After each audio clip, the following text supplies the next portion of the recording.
Okay. So, ఇప్పుడు మా producer గారిని మాట్లాడవలసిందిగా రిక్వెస్ట్ చేస్తున్నాం. Hour very cool and calm producer.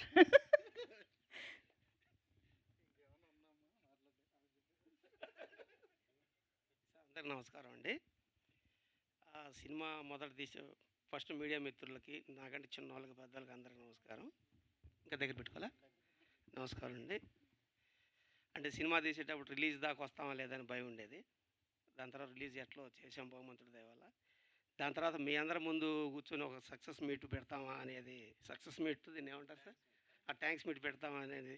అంటే సక్సెస్ మీట్ పెట్టినా నేను రాను సార్, నేను సైట్కి వెళ్తాను కాబట్టి ఇది సక్సెస్ మీట్, థ్యాంక్స్ మీట్ రెండు మీయే నాకు. మీరు అంటే జనరల్‌గా నేననుకుంటే పెద్ద పెద్ద సినిమాలకే మీరు అందరూ వస్తారేమో, పెద్ద పెద్ద సినిమాలకే సపోర్ట్ చేస్తారనుకున్నాను. మా పాటు చిన్న చిన్న సినిమాలకు కూడా వస్తారు అని వచ్చినందుకు చాలా చాలా థ్యాంక్స్ సార్. నాకు అంటే ఇప్పుడు మీరు వచ్చేంతవరకు నాకు అది అర్థం కాలేదు. ఇంకా నేనే కాదు, నాలాంటి చిన్న చిన్న నిర్మాతలు అంటే నాకేదో ఇంట్రెస్ట్ మీద వచ్చాను, ప్యాషన్ మీద. ఇంకా ఏదో సినిమాలు ఏదో సాధిద్దాము, సినిమాలు చేద్దాం, డబ్బులు సంపాదిద్దామని వచ్చిన వాళ్ళందరికీ కూడా మీ అందరూ సపోర్ట్‌గా ఉండాలని మీ అందరికి మోకాలు పెడతాను సార్ నేను.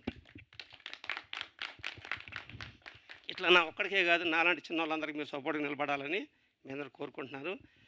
ఇంక దాని తర్వాత సినిమా గురించి చెప్పాల్సి వస్తే ఫస్ట్ తన్నులు తిన్నోళ్ళు ఉన్నారు కదా సార్. లేదు, ఇందులో సినిమాలు ఒకటే సార్. ఫస్ట్ తన్నినోళ్ళు, రెండో తన్నులు తిన్నోళ్ళు ఉన్నారు. ఫస్ట్ తన్నినోళ్ళకి థ్యాంక్స్ సార్. ఎందుకంటే తంతైనా అందరు కరెక్ట్గా ఉంటారు కాబట్టి వాళ్ళ ఫార్ములా వాళ్ళు పాటించారు. దాని తర్వాత తన్నులు తిన్నోళ్ళు కూడా ఉన్నారు. అంటే ఎక్కడ కూడా సినిమా చేసినంతసేపు చాలా చాలా సరదాగా గడిచిపోయింది. ఇందులో సినిమాలో నటించిన ప్రతి అందరికీ, ముఖ్యంగా కిటికీ అమ్మాయికి,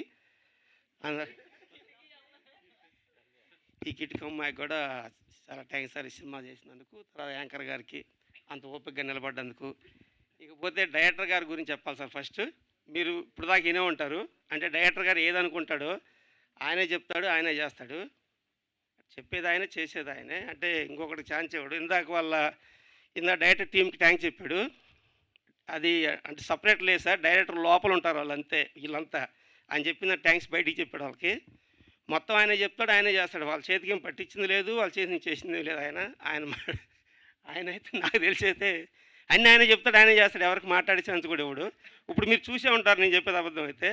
సేమ్ టైం నా పరిస్థితి అంతే, చెవిలో దూది పెట్టుకొని ఆయన చెప్పినంత అలా ఇలా ఊపాను అంతే నేను. అంటే ఎందుకంటే ఇనే స్కోప్ ఉండదు కాబట్టి ఇంత వేస్ట్ అని చెప్పి చెవిలో దూది పెట్టుకున్నాను నేను. ఆయన చెప్పిందానికి ఇలా ఎలా అని చెప్పాను. ఒకళ్ళు ఎప్పుడైనా ఎలా అంటే మా అబ్బాయి చెప్పేవాడు, మా అబ్బాయి చెప్పినా మళ్ళీ ఇలా అనేవాడిని నేను. ఇది జరిగింది సార్.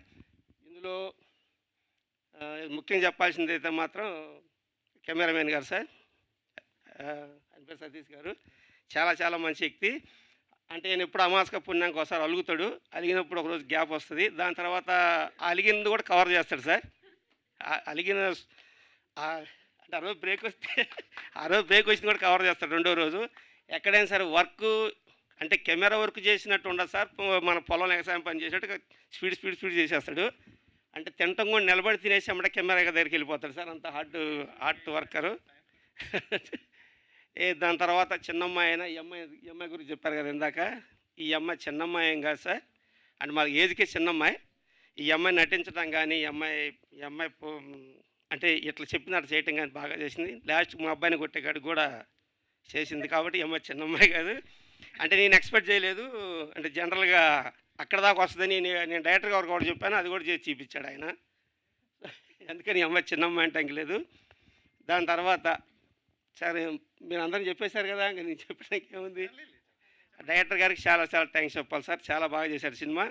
ఈ సినిమా ఇంత బాగా రావడానికి కారణం మేము కష్టపడ్డదానికంటూ కూడా మీరు మమ్మల్ని నలుగురిలోకి తీపిచ్చి పలానా సినిమా బాగుంది, ఆ సినిమా చూడండి అని మా అనుకుంటే మీరంతా కలిసి వాళ్ళు ఎంకరేజ్ చేయడం వల్ల ఈ సినిమా ఎడదాకా వచ్చింది. సినిమా ఇంతకంటే మంచి సినిమాలు కూడా చేసిన వాళ్ళు ఉంటారు. కాకపోతే మా మీద ఆదరణ చేపించి ఈ సినిమాలో ఏం స్టోరీ ఉంది, ఏం కథ ఉంది, ప్రతి ఒక్క ఇన్ఫ్లుయెన్సర్ కూడా అందరికీ నమస్కారం సార్. అందరూ మాకు బాగా సపోర్ట్ చేశారు. సినిమా సాధ్యమైనంతవరకు బాగా తీశారు డైరెక్టర్ గారు. ఈ సినిమా తీయడానికి మొత్తం ఘనతంతా ఆయనే, డైరెక్టర్ గారిదే. కసిరెడ్డి గారు కరెక్టేనా? ఈ మొత్తం ఘనత ఆయనేనండి. ఇంకొకటి ఏంటంటే బొత్తుల పవన్ కళ్యాణ్ గారి గురించి చెప్పాలి. అదే కళ్యాణ్ బొత్తుల, ఆయన గురించి చెప్పాలా. అయితే పవన్ కళ్యాణ్ బొత్తుల అండి మా అబ్బాయే. ఇప్పుడు నాకు ఒక 10 మంది ఫోన్ చేసి ఉంటారు. నాకంటే కొంచెం డబ్బులు ఉన్నోళ్ళు, నేను చిన్నోడినే కావచ్చు, నాకంటే డబ్బులు ఉన్నోళ్ళు ఫోన్ చేశారు. మీ అబ్బాయిని పెట్టి సినిమా తీసుకుంటామని. నేను ఇంతమంది సమక్షంలో నేను చెప్తున్నానండి, నాకు చెప్పిన మాట, నేను మా అబ్బాయితో 2 సినిమాలు నేనే చేస్తానండి. ఇంకోళ్ళకి ఛాన్స్ ఇవ్వనని చెప్పాను. ఇంక మా అబ్బాయికి అలాంటి ఎక్స్‌పెక్టేషన్ గాని, అలాంటి ఆశ గాని ఉంటే ఇప్పుడే అడుగుతున్నాను నేను. నీకు డబ్బులు కావాలంటే ఇస్తా గానీ, నువ్వు ఖచ్చితంగా 2 సినిమాలు నాతో చేసిన తర్వాత ఇంకెవరితోని చెయ్యి. ఎందుకంటే ఆ తర్వాత నాకు కుదరదు. మా అబ్బాయి మాత్రం నేను సినిమా చూసినా తెలిసింది సార్ నాకు, బాగానే చేశాడు సార్. బాగా కాదు, బాగా చేశాడు. బాగా అని చెప్పను నేను, బాగా చేశాడు. ఎక్కడ కొత్త అబ్బాయి అనే ఫీలింగ్ లేకుండా గానీ, మొత్తం సినిమా బాగానే చేశాడు సార్. నాకు నచ్చింది. మా అబ్బాయి యాక్టింగ్ కూడా మాకు నచ్చింది. అందరు ఆడపిల్లలు గానీ అందరూ అంత సపోర్ట్ చేశారు. వీళ్ళంతా మేము షూటింగ్ చేసేటప్పుడు చాలా ఎంజాయ్ చేస్తుండేవాళ్ళు, చాలా సరదాగా ఉండేవాళ్ళు. అదే సరదా సినిమా కూడా ఉంది సార్. నేను ఇంకెంతకంటే ఎక్కువ మాట్లాడలేను, ఇంకేమనుకోవద్దు sir. Thanks, please sir. Thank you so much sir. అసలు ఈ స్క్రిప్ట్ సెలక్షన్ వెనకాల అసలు కామెడీ టైమింగ్ ఎక్కడి నుంచి వచ్చిందంటే మాకు ఇప్పుడు అర్థమైంది మీరు మైక్ పట్టుకున్నాక. సూపర్బ్ అండి. Thank you so much. So proud father నుంచి ప్రౌడ్ ప్రొడ్యూసర్గా కూడా మంచి సక్సెస్ అందుకున్నారు. So congratulations once again.